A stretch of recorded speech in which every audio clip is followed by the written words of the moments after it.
کا جو بھی بادشاہ ہوتا تھا اس کا لقب فرعون ہوتا تھا. تقریباً 18 یا 19 فرعون آئے.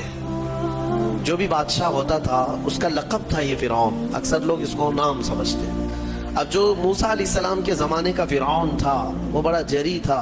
اسے طاقت پر غرور بھی تھا، گھمنڈ بھی تھا. ایسا ہے کہ تقریباً 100 سال تک تو کبھی اس کو سردی بخار بھی نہیں آیا، بیمار کبھی نہیں ہوا. تو آدمی کو جب کوئی تکلیف نہ آئے تو وہ غرور میں بڑھ جاتا ہے اور اسے ایسا لگنے لگتا ہے کہ میں سب سے پاورفل آدمی ہوں دنیا کا، مجھے کچھ ہو نہیں سکتا. تو یہی فرعون ہے جس نے اپنے زمانے میں یہ اعلان کیا تھا کہ لوگوں میں تمہارا رب ہوں، تمہارا بڑا رب میں ہوں، میری عبادت کرو. بات تو چل رہی تھی اور لوگوں کو اپنی خدمت پر معمور کرنے کی بجائے اپنی عبادت پر معمور کرتا تھا. ہزاروں لوگ اس کو سجدہ بھی کرتے. ایک دن ایسا ہوا کہ فرعون نے خواب دیکھا، آسمان سے ایک تارا ٹوٹ کر اس کی گود میں گرا یا اس کے محل پہ گرا اور پھر آگ لگ گئی اس کے محل میں. وہ گھبرا کر کے اٹھا. صبح نجومیوں کو، کاہنوں کو بلایا کہ اس خواب کی کوئی تعبیر صحیح بتا دے. بہتوں نے الگ الگ تعبیریں بتائی. پھر جو بڑے ماہر نجومی تھے انہوں نے کہا کہ اس خواب کی تعبیر یہ ہے کہ بنی اسرائیل خاندان میں ایک بچہ پیدا ہوگا جو تیری سلطنت کو ہلاک کر دے گا، تیری سلطنت کے ہلاک کرنے کا باعث بنے گا. خواب کی تعبیر سننے کے بعد شاہی فرمان جاری کر دیا اس نے کہ بنی اسرائیل میں آج کے بعد جو بھی لڑکا پیدا ہوگا اسے مار دیا جائے گا، کیونکہ وہ بچہ کہیں سلطنت کی ہلاک کرنے والا پیدا نہ ہو جائے. تو یہ اعلان کے بعد بنی اسرائیل خاندان میں جو بھی لڑکا پیدا ہوتا اسے مار دیا جاتا. بیٹوں کو ذبح کر دیتا تھا اور لڑکیوں کو زندہ چھوڑ دیتا تھا. 1 سال کے اندر انہوں نے 12,000 بچوں کو ذبح کیا. پیدا ہوتے ہی قتل کر دیتے تھے. لڑکے کو زندہ رہنے کا حق نہیں تھا، صرف ڈر تھا. یہ وہ زمانہ ہے جب موسیٰ علیہ السلام کی ابھی ولادت نہیں ہوئی. ولادت سے پہلے اتنے بچے مارے گئے. پھر اس کے درباریوں نے اس سے ریکویسٹ کیا کہ اگر ایسے سب مار دیے جائیں تو آپ کی خدمت کے لیے بچے کہاں سے ملیں گے، جوان کون ہوگا. تو 1 سال چھوڑا جاتا، 1 سال مارا جاتا. اتفاق ایسا کہ جس سال مارا جانے والا تھا اسی سال موسیٰ علیہ السلام کی پیدائش. ان کی ماں حاملہ تھی اور پیدا ہونے کا وقت جب قریب آیا تو اللہ تبارک و تعالیٰ جسے جہاں چاہے بچائے. ہاں، جس انداز میں چاہے وہ اللہ تعالیٰ حفاظت فرماتا ہے. تو موسیٰ علیہ السلام کی ماں کے دل میں اللہ نے بات القاء کی کہ تہ خانے میں چلی جائیں. وہ تہ خانے میں گئی، بچے کی ولادت ہوئی، لڑکا پیدا ہوا. اب وہ گھبرا گئی کہ یہ سال مارے جانے والا ہے اور وہ بنی اسرائیل خاندان سے تھی کہ میرا بچہ مارا جائے گا، قتل کر دیا جائے گا. تو اللہ تبارک و تعالیٰ نے ان کے دل میں یہ بات القاء کی کہ ایک صندوق لے لو لکڑی کا اور اس میں اس بچے کو ڈال کر دریا میں بہا دو. بھلا کوئی ماں کیسے بہائے گی؟ لیکن اللہ تعالیٰ فرماتا ہے وَرَبَطْنَا عَلَىٰ قَلْبِهَا، ہم نے ان کے دل کو مضبوط کر دیا تھا. جب اللہ تعالیٰ کسی کے دل کو مضبوط کرتا ہے تو بڑے بڑے کام کر جاتا ہے. ان کی ماں صندوق میں رکھ کر کے بچے کو ایک دریا کے کنارے ڈال دیتی ہیں، بہا دیتی ہیں اور اپنی بڑی بیٹی کو کہتی ہیں کہ دیکھتے رہنا یہ صندوق کہاں جاتا ہے. موسیٰ علیہ السلام کی جو بڑی بہن تھی وہ دیکھتی ہوئی جا رہی تھی اس صندوق کے پیچھے. صندوق بہتے بہتے بہتے ایک باغیچے کے کنارے لگا. وہ باغیچہ فرعون کا ہی تھا اور فرعون کی بیوی وہاں پر ٹہلنے کے لیے شام کے وقت آیا کرتی تھی. جب وہ اپنی کنیزوں کے ساتھ وہاں آئی تفریح کے لیے تو ایک صندوق کو اپنے باغیچے کے کنارے لگا ہوا دیکھا. اٹھانے کے لیے کہا، اٹھایا گیا تو نہایت ہی خوبصورت بچہ. اللہ تعالیٰ نبیوں کو خوبصورتی دیا ہی ہوتا ہے. فرعون کے گھر میں کوئی بچہ نہیں تھا، اولاد نہیں تھی. تو فرعون کی بیوی نے اٹھا لیا اور کہا کہ لاؤ یہ بڑا خوبصورت بچہ ہے، حسین بچہ ہے، اور اپنے محل لے آئی. فرعون سے کہا کہ آج سمندر میں، دریا میں بہتا ہوا ایک بچہ کنارے پر آ لگا، میں نے اس کو اٹھا لیا ہے. فرعون نے کہا کہیں یہ بچہ تو نہیں جو میری سلطنت کو ہلاک کرنے کا سبب بنے. بیوی نے کہا ایسا کیسے ہو سکتا ہے، وہ تو بنی اسرائیل خاندان میں پیدا ہوگا، یہ تو کسی دریا سے بہتا ہوا آیا ہے، پتہ نہیں کون سے ملک سے آیا، کہاں سے آیا. تو بہرحال اس کی بیوی نے یہ کہا کہ اس کو مت مارو، لا تقتلوه عسى ان ينفعنا او نتخذه ولدا، قریب ہے کہ ہم اس سے فائدہ اٹھائیں گے یا اس کو بیٹا بنا لیں گے.